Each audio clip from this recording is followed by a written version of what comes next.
Welcome back to Behind the Lens, where we talk to the people who keep journalism alive today, despite all of the challenges in the world.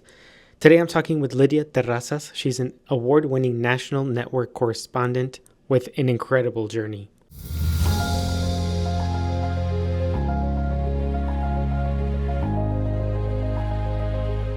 First, let's get to meet her and get a feel for the job that she has right now. Who is she? What does she do? And what does a typical day look like for her? So, for listeners who may not know you yet, can you introduce yourself and tell us a little bit about the work that you do? Of course. My name is Lidia Terrazas. I'm a national correspondent for Univision. I cover the whole state of Texas and neighboring states like Louisiana, so pretty much Gulf states. And I travel depending on where news is happening. I do cover a lot of breaking news, and in the last 6 months, I have covered immigration extensively. So, what kind of stories do you usually cover, and which ones excite you the most? Well, these past few months, I think I've been covering mostly immigration. There have been a lot of changes in policies in the with the new administration. There have been changes almost on a daily basis, and I do feel that immigration is very complex, but it is a topic that I have learned to love, and I do have immigration experience. Before I was a journalist, I was a corporate immigration paralegal. This is a bit different because I am dealing mainly with families. And, I have been very present at the courts with this new detentions that are happening at the courts, the immigration courts. And I feel like that was a very strong part of the news cycle for a while, and it's on and off. We are seeing these detentions and really heart-wrenching situations that we have been witnessing, as well as stories about people that are detained that are not maybe properly not getting the proper help that they need in terms of medical assistance and things like that. um, I have also covered gun violence a lot in my short career. I think that um, these are the topics that, and it's really hard to say that these are topics that excite me. I guess I'd like to put it in a way that I'm passionate about stories that are related to gun violence and immigration, because I do think that these are topics and these are actually issues that need to be addressed, and they have been ignored for too long. Yeah, definitely high impact stories that you're covering. So, what does a typical day look like for you as a national reporter? Wow, that's a tough question because every single day is different. And you could imagine every day is different for even a local reporter working in local news. Every single day was different. I remember that before I came into journalism, I heard that a lot. I heard journalists say every single day is different, and that's the fun of the job. But being a national correspondent, especially covering different states, truly every single day is completely different. And I mean, I have been doing a lot of traveling. Rushing is part of my day now. I think that, for example, this is just an example of, let's say, the last week, how it's been. I had a couple of immigration stories that I've been working on that I've been researching for almost a month, and I'm trying to get those aired. And all of a sudden, there was a breaking news in Dallas, a shooting at a detention center, at an immigration processing center. Really, it has a small detention center in there, but it's an immigration processing center. And two people as of today have died. Three victims. All of them were detainees. They were immigrants that were waiting to be transported to an actual detention center, and that is sort of, I guess, illustrates a typical day for me. Almost is just really a breaking news situation, and we are in Houston, so we have the ability to travel to all of these different cities, all that are maybe 3 hours or less from Houston. So we immediately, it was around 7:30 in the morning. We had maybe 30 minutes to get ready. We knew we had to be packed. We actually do have an emergency suitcase packed at all times. Because of this reason, we took off and we got there by around 12:30, and it's when we just started to do live hit after live hit. This was the story of the week last week, which means that I was live for so many different shows for Univision. And also we partnered with Televisa in Mexico. And I mean, one of the immigrants that was injured is Mexican. So we sort of also had some lives with them.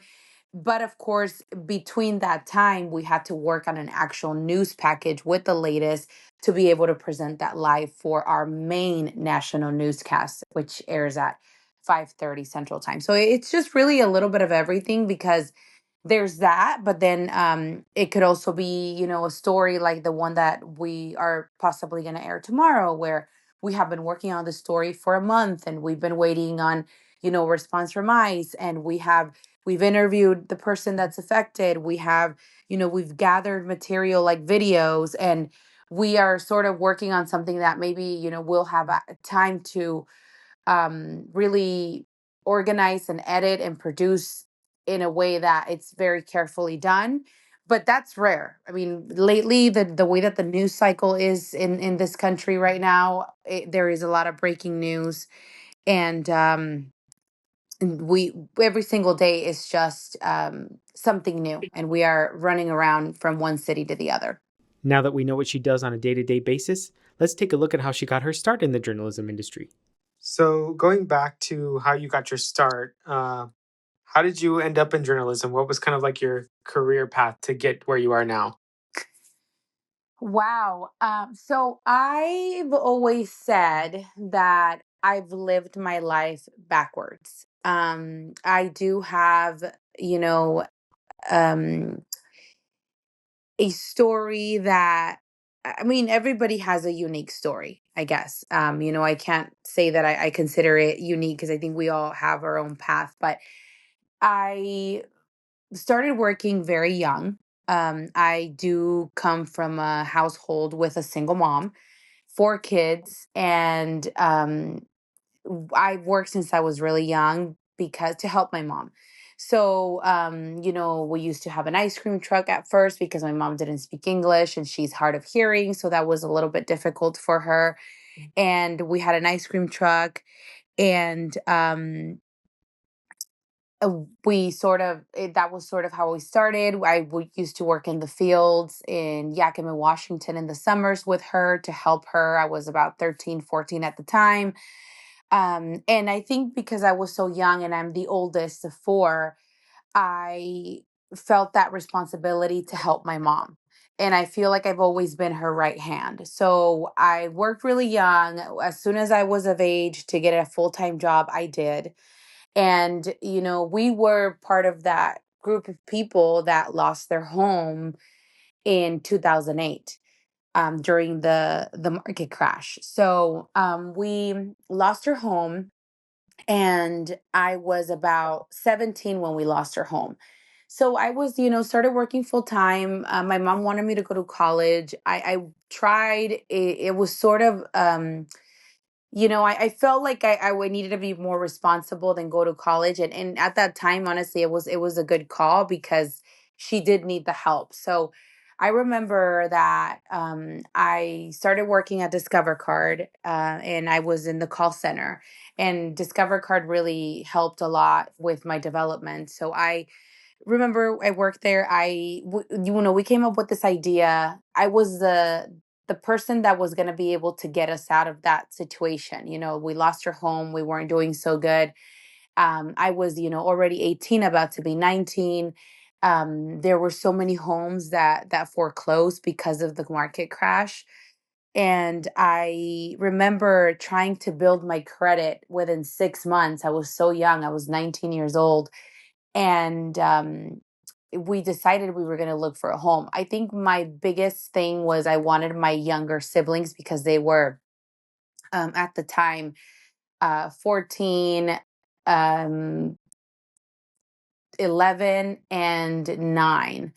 And I remember I wanted to just they wanted them to have their own room because we lived in a two-bedroom apartment, four kids. My mom, my grandparents were with us at the time, and I just really wanted that for them. And I ended up buying a home. I was able to get a home when I was 19, and I sort of after that, was working still because we needed to pay mortgage. It was me and my mom. But eventually, my mom was always pushing me to go to college. She said, "You there's more for you. I want you to go to college. I want you to go to school." At some point, there was a moment where I actually decided, you know what, I do need to go to college. So I went to college, and she always told me that I should be a journalist. She somehow always wanted me to do something that was on the spotlight. And I remember that since I was young. But we had a lot of difficulties, for different reasons. And so I remember taking a journalism class, but eventually I decided, you know what, I want to help people. So I want to be a lawyer. I got my bachelor's in communications, but it was in the sciences. And I was actually really more towards psychology and sociology. And I wanted to, that was a very attractive major for law schools. So I ended up really just joining the Hispanic National Bar Association club at the time. I met a mentor who told me about, my possibilities, got my bachelor's, but right away I had to be, I didn't have the luxury of taking risks, and I had to be sure of what I wanted to do. So because of those mentors that they were lawyers, one of them, she said, there's an opening for a paralegal at my firm. If you feel like you're not ready for law school, maybe you want to try working in a law firm. And that was perfect because I learned so much. I, had the opportunity to at some point do pro bono cases that never in my life did I think I was going to be part of. And but eventually, after 3 years of working as a paralegal, I knew that there was something more, but I didn't want to be a lawyer. And that's when I decided to, I just remember one day it just clicked. And I remember just um sort of like I was working for a nonprofit on the side. It was just volunteering really. And it was during the time when irregular migration became a thing, when we started seeing people from different countries, especially like Central and South America, come into the United States. And I was helping this nonprofit with we used to give these burner phones to moms that were coming in with their children, moms that were single moms with children, because a lot of these women were coming from places from countries like Guatemala, and they spoke different dialects. And they really didn't know how they were going to get from point A to point B, and we would sort of walk them through as they traveled either on bus or on plane to their sponsors, like to their final destination. We actually called it the final destination, the last mile. That's what it was called. And when I did that, I remember thinking I wanted to do something else. I didn't want to be a lawyer. I just felt like I wanted to talk about what was happening. I wanted to tell people what was going on, and I wanted to communicate issues that needed to be said. And I remember it was as easy as a Google search. I got on Google and I said master's degrees, journalism, Arizona. And I actually don't even think I put journalism. I think I said master's degrees, Arizona. And I don't even know what other keywords I used. But there, and the search was the brand new first time ever Masters of Investigative Journalism at Walter Cronkite School of Journalism.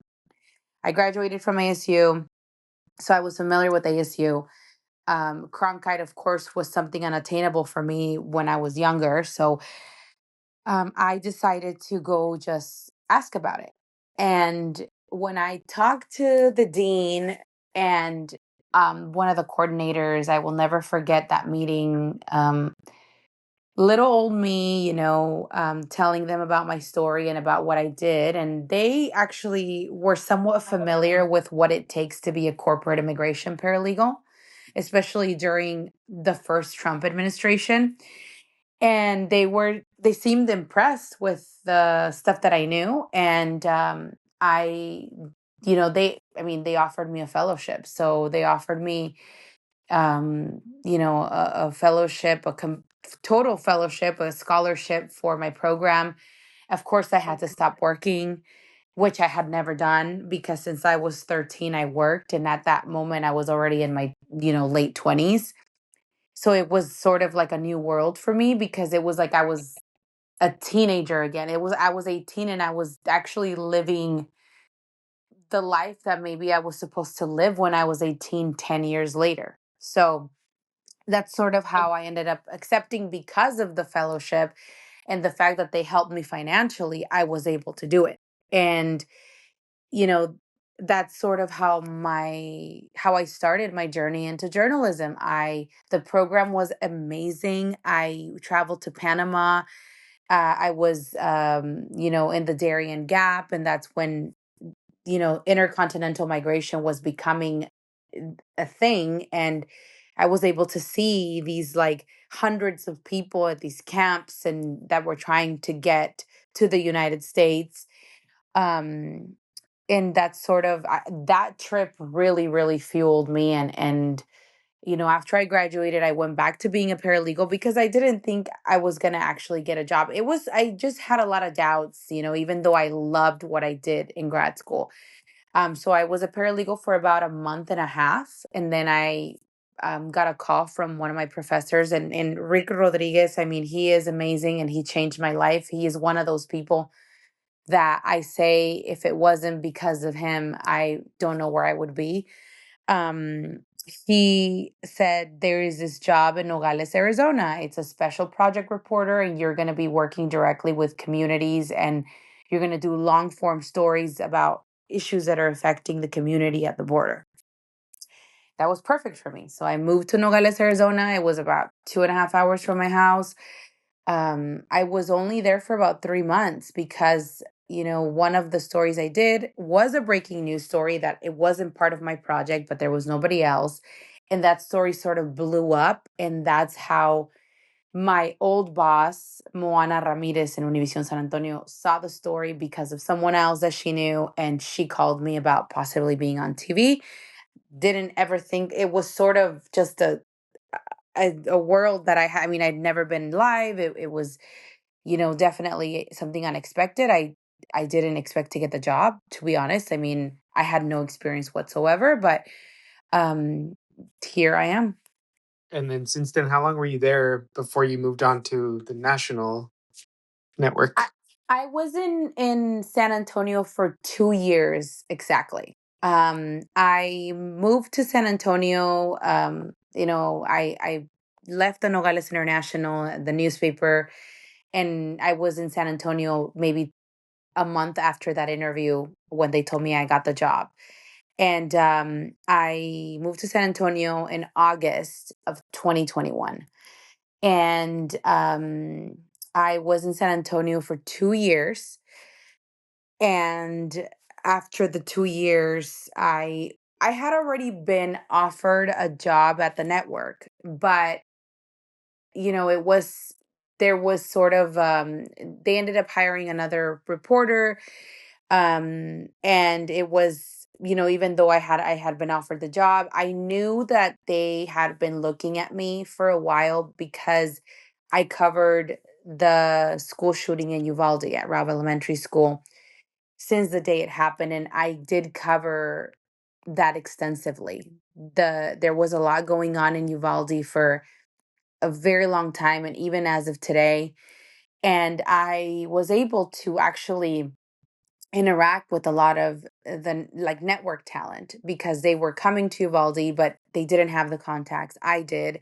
So I sort of did act as a little bit of a producer for them from time to time. And then I did have a lot of stories that they were always interested in, that they were airing at the network level. So I knew that they had their eye on me. I I even had the opportunity to go to Miami and have them edit some of my stories from Uvalde for the 1 year anniversary. I mean, it's just something that I just truly couldn't believe. And then eventually, when there was an opening here in Houston, because the correspondent in Houston moved on to a different network, they were already sort of interested in me. So it was 2 years in San Antonio, and then I came to the network, and I'm based in Houston now. After all of the pressure of working in the field, what advice would she have for somebody wanting to start today? What advice would you give to somebody who would wants to pursue a career in journalism today? I think that journalism right now is very important. And um, if somebody wants to be a journalist, first of all, we have to understand that the world of journalism has completely changed. Of course, social media is a big part of it. And I think that viewers have changed. They are no longer convinced by someone that is sitting at a desk reading the news.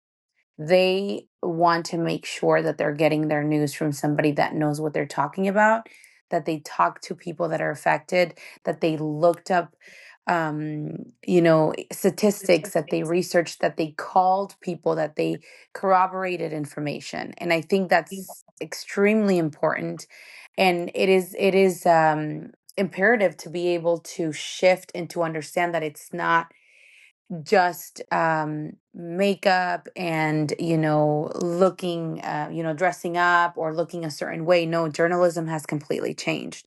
And I think that there should always be a purpose. If you want to cover a story, you should always have a purpose.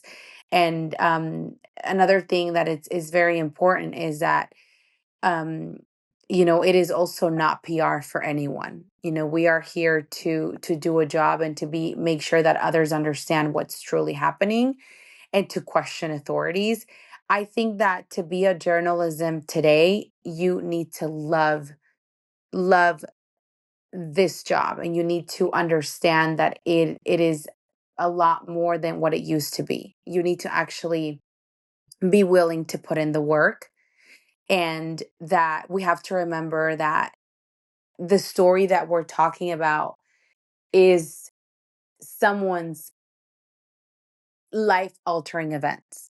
And we have to just be compassionate. We have to be fair. We have to be careful. We have to be honest. And I just think it's a matter of people understanding that it has changed, and we need to be very responsible as well, especially during these times. We have to be very responsible. And to close things up here, if you could go back and give yourself one piece of advice as you were starting out, what would you say? Wow, that's a tough one. I would tell myself that it it's not, I think that when I came into journalism, I feel like I remember being told, and this is television, this is TV, that things had to be done a certain way, up to how I dressed, to how I developed a story. And there was no flexibility. But my goodness, if I didn't learn that journalism is nothing but flexibility, because everything is changing. And you have to be able to adjust yourself, and you have to be able to deal with change.